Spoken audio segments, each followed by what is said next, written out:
हमारी अनेक समस्याओं का एक समाधान। मनुष्य का जीवन आज जितना उलझन भरा है, उतना संसार के इतिहास में पहले नहीं रहा।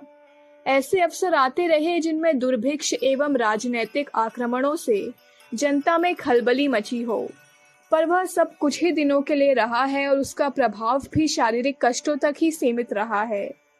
मनुष्य का मन निरंतर उलझनग्रस्त रहे, चिंता और परेशानियों से उसके मन क्षेत्र में निरंतर अशांति की ज्वाला जलती रहे तथा जीवन का आनंद रस सूख कर उसके स्थान पर उद्वेगों की भरमार रहे, ऐसी व्यापक मानसिक स्थिति का वातावरण अब से पहले कभी नहीं रहा है। यह परेशानियां साधारण शारीरिक कष्टों या अभावों से अधिक त्रासदायक एवं दुष्परिणाम उत्पन्न करने वाली हैं। धन के अभाव में मनुष्य को गरीबी का जीवन व्यतीत करना पड़ता है, पर देखा गया है कि यदि अन्य सद्गुण पास में हो तो वह गरीबी का जीवन कष्टकारक नहीं, वरन सुविधाजनक और शांतिदायक हो जाता है। ऋषि मुनि और संत महात्मा अपरिग्रही, त्यागमय और कम से कम वस्तुओं से चल सकने वाला जीवन क्रम अपनाते हैं और इससे उन्हें कष्ट होना तो दूर उल्टे सुविधा अनुभव होती है। उनके उपदेशों में सादा जीवन उच्च विचार की प्रेरणा रहती है। मित व्ययिता और सादगी पर वे पूरा जोर देते हैं, क्योंकि अंतःकरण के विकास एवं मन क्षेत्र के परिष्कार का इस सादगी से घनिष्ठ संबंध है। इसी प्रकार कुछ अत्यंत तीव्र वेदना वाले शारीरिक कष्टों को छोड़कर अन्य सामान्य श्रेणी की अस्वस्थता एवं बेचैनी भी उतनी असह्य नहीं होती जितनी की मानसिक पीड़ा दुख देती है। भौतिक जगत में दो ही दुख हैं, दरिद्रता और शारीरिक कष्ट। यह दोनों ही सह हैं, और यदि सह न भी हो तो भी इनके दुष्परिणाम इस वर्तमान स्थूल शरीर तक ही सीमित हैं। परंतु मानसिक चिंता, परेशानी एवं उलझनों के संबंध में यह बात नहीं है। उनका कष्ट भी अधिक होता है और परिणाम भी दूरवर्ती होता है। गोदी सूनी करके नन्हे मुन्ने हंसते खेलते बालक के मर जाने पर माता को कितना शोक होता है। किसी कारण समाज में अपमानित हो जाने, प्रतिष्ठा घट जाने से कितनी पीड़ा होती है। शत्रुता बढ़ जाने पर द्वेष की आग कितनी दाहक होती है। निर्धारित कार्यक्रम में असफलता मिलने पर कितनी निराशा होती है, उसका अनुमान भुक्त भोगी ही लगा सकते हैं। अपमान, असफलता, शोक, द्वेष, भय, ईर्ष्या, वियोग, बिछोह, निराशा, चिंता आदि मानसिक आघातों का मनुष्य को इतना तीव्र कष्ट होता है कि वह आत्महत्या तक करने को तैयार हो जाता है। गरीबी या बीमारी के कारण कोई व्यक्ति न तो उतना अशांत होता है और न आत्महत्या करने की स्थिति आने जितना दुखी होता है। तात्पर्य यह है कि मानसिक कष्टों का त्रास ही गहरी अशांति का कारण है। आज इसी आपत्ति की अत्यधिक वृद्धि हुई है और जनसाधारण का जीवन नरक तुल्य बनता जा रहा है। गरीबी एवं बीमारी का महत्व कम नहीं है, उनके कारण भी असुविधा होती है और प्रगति रुकती है, पर मानसिक कष्टों का दुख एवं प्रतिरोध निश्चय ही अत्यधिक है। गरीबी से प्रगति उतनी नहीं रुकती जितना चिंता एवं अंतर्व्यथा से रुकती है। इन मानसिक कष्टों का प्रभाव मनुष्य की सूक्ष्म चेतना पर पड़ता है, जिसके कारण उसके उच्च कोटि के सद्गुण नष्ट होते हैं। साहस, शौर्य, धैर्य, उत्साह, पुरुषार्थ, उदारता, आशावादिता, क्षमा, संतोष, सद्भाव, आत्मीयता, दया, करुणा, सेवा, आस्तिकता, आत्मविश्वास आदि अनेकों सत्प्रवृत्तियां मानसिक अशांति के कारण सूखने लगती हैं और तेजी से समाप्त हो जाती हैं। इन विशेषताओं के अभाव में मनुष्य नर पशु बनता चला जाता है। उसके महापुरुष होने की, कोई आदर्श स्थापित करने की संभावना नहीं रहती। मानसिक अशांति से जीवन रस सूखता है। जैसे उदर की उष्मा शरीर के रक्त मांस को सुखाकर उसे अस्थि पंजर मात्र बना देती है, उसी प्रकार आंतरिक असंतोष एवं उद्वेग के ज्वर में सद्गुण, मनुष्य की मौलिकता एवं उर्वरा शक्ति भी नष्ट होती है। उलझनों में उलझे हुए मस्तिष्क दिन दिन विकृत होते जाते हैं। अर्ध विक्षिप्त दशा उनकी रहती है। क्रोधी, तुनक मिजाज, सनकी, दुराग्रही, अड़ियल, अविश्वासी, अपनी डेढ़ चावल की खिचड़ी अलग पकाने वाले, क्रूर, कुकर्मी, उद्दंड प्रकृति के लोग प्रायः अर्ध विक्षिप्त होते हैं। यह स्थिति थोड़ी और बढ़े तो उनके पागल होने में संदेह नहीं रहता। मन की शांति और कोमलता को यह उलझने ही नष्ट करती हैं, और इन उलझनों का कारण मानवता की मर्यादाओं का उल्लंघन ही है। लोग यह सोचते हैं कि मानवता, नैतिकता, आस्तिकता, धार्मिकता के बंधनों में अपने आप को बांधने से हमारी स्वच्छंदता में अड़चन पड़ती है। अनीति पूर्वक अधिक धन कमाने और दूसरों को पतन की पीड़ा में धकेलने में हिचक किए बिना मनमाने विलास एवं ऐश्वर्य का उपभोग नहीं हो सकता। इसलिए हम इन धर्म बंधनों में अपने आप को नहीं बांधते। आज धर्म की ओर सर्वत्र नाक भौं सिकोड़ी जा रही है। इसे मूर्खता माना जाता है। बुद्धिमानी उसी नीति को समझा जाता है जिस पर चलकर मनुष्य अधिक ऐश्वर्य का उपयोग कर सके। जीवन दर्शन में ऐसी आस्था जम जाने से आत्मनियंत्रण के बंधन टूट जाने में मनुष्य सत और असत का, नीति और अनीति का, कर्म और कुकर्म का भेद भूल जाता है। फलस्वरूप उसके अधिकांश विचार और कार्य ऐसे होते हैं जो आत्मा के मूलभूत स्वभाव के विपरीत होते हैं। समाज व्यवस्था में बाधक होने के कारण लोग निंदित होते हैं। जिन्हें अपने कार्यों से हानि पहुंचती है, उनके अभिशाप आक्रमणकारी आघात के रूप में अपने ऊपर चोट करते हैं। राजदंड, समाज दंड एवं उस पीड़ित के प्रतिशोध का भय करता है। वह अनीति उपार्जित धन अनेकों प्रकार से कुमार्ग पर चलने की प्रेरणा करता है। यह कुचक्र तेजी से घूमता है। इस मार्ग में प्राप्त हुई सफलताएं निरंतर अधिक कुकर्म करते चलने की प्रेरणा देती हैं।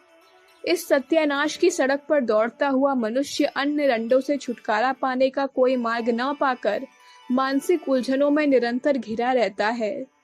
शराब आदि नशे पीकर वह उस अंतर्द्वंद से छुटकारा पाना चाहता है, पर नशा उतरते ही वह उद्वेग इसे फिर ज्यों का त्यों आ घेरता है।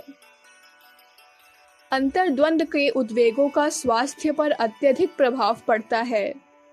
इस घुटन से जीवन के मूलभूत सूक्ष्म रसों की समाप्ति होती है।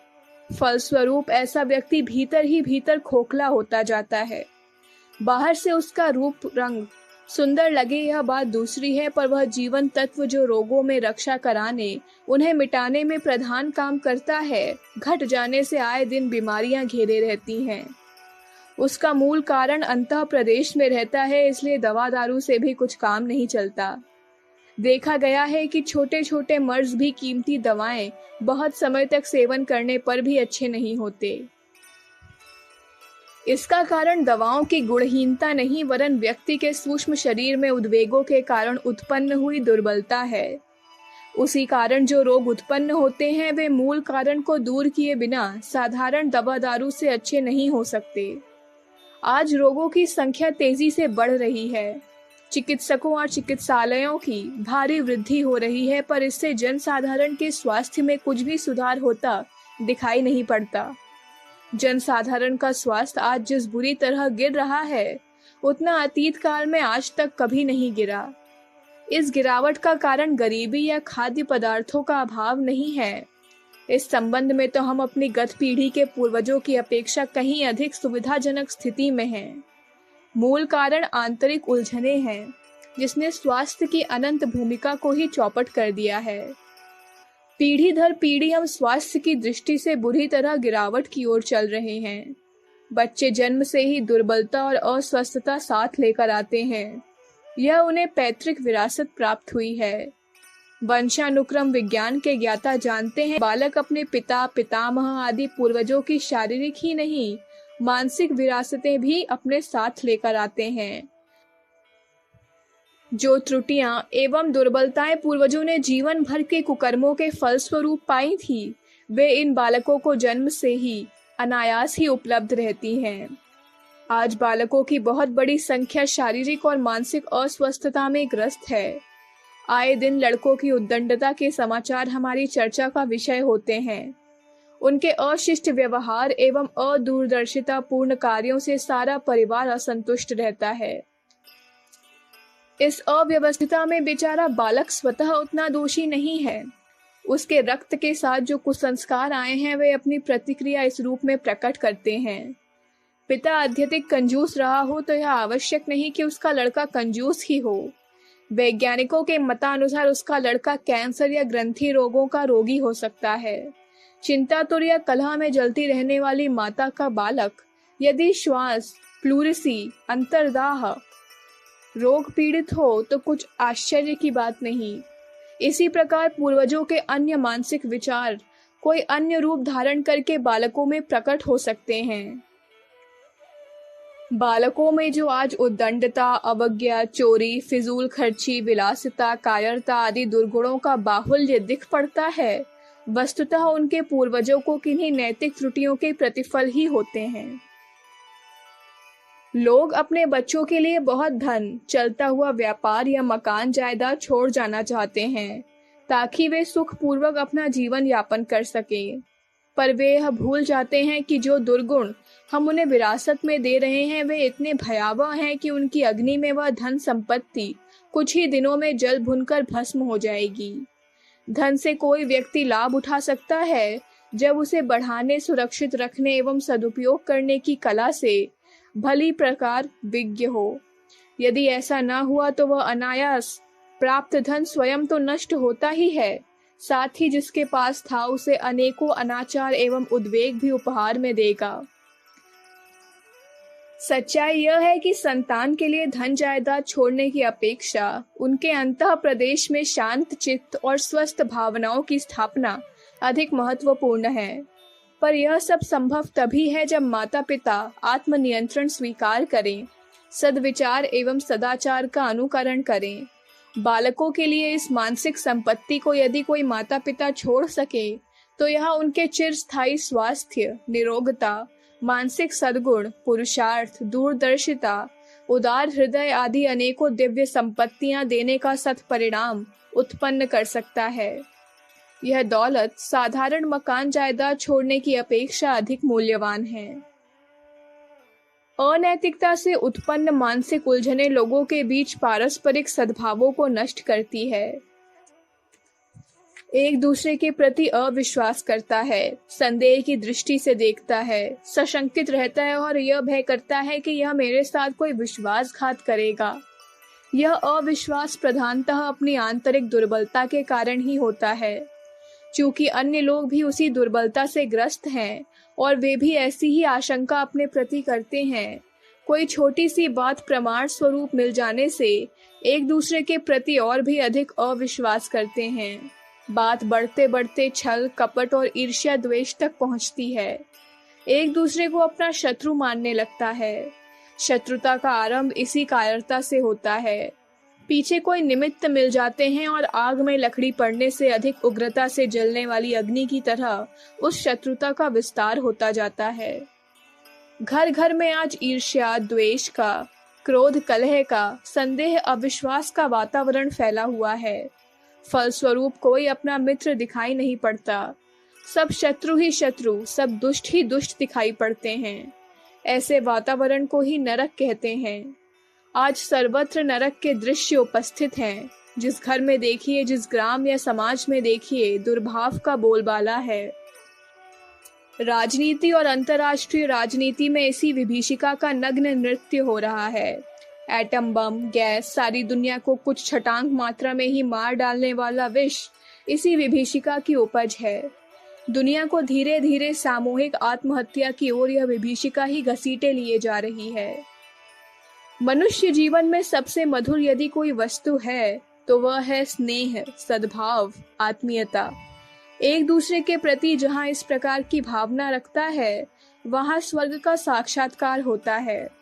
गरीबी और अभावग्रस्त स्थिति में मनुष्य इन तत्वों के होने पर भारी संतोष और शांति अनुभव करता है।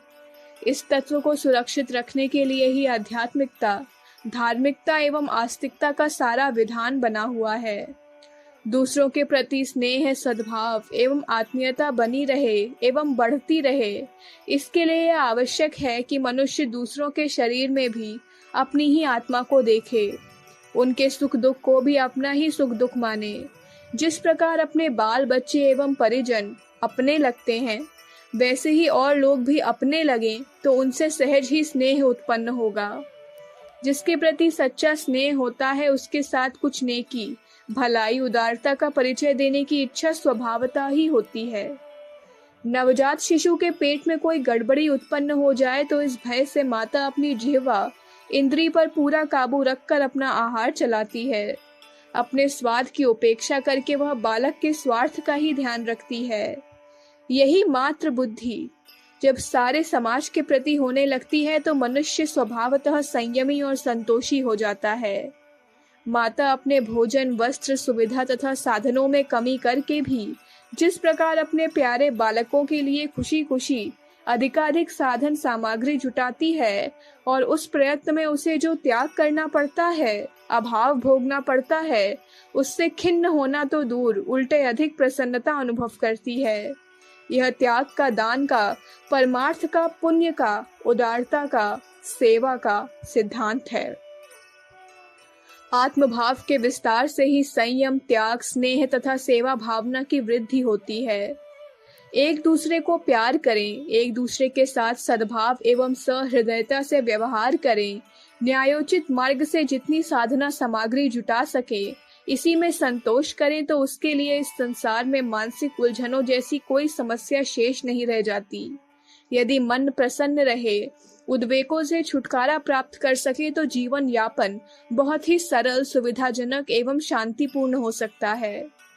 आज लोगों के सामने अनेक समस्याएं मौजूद हैं।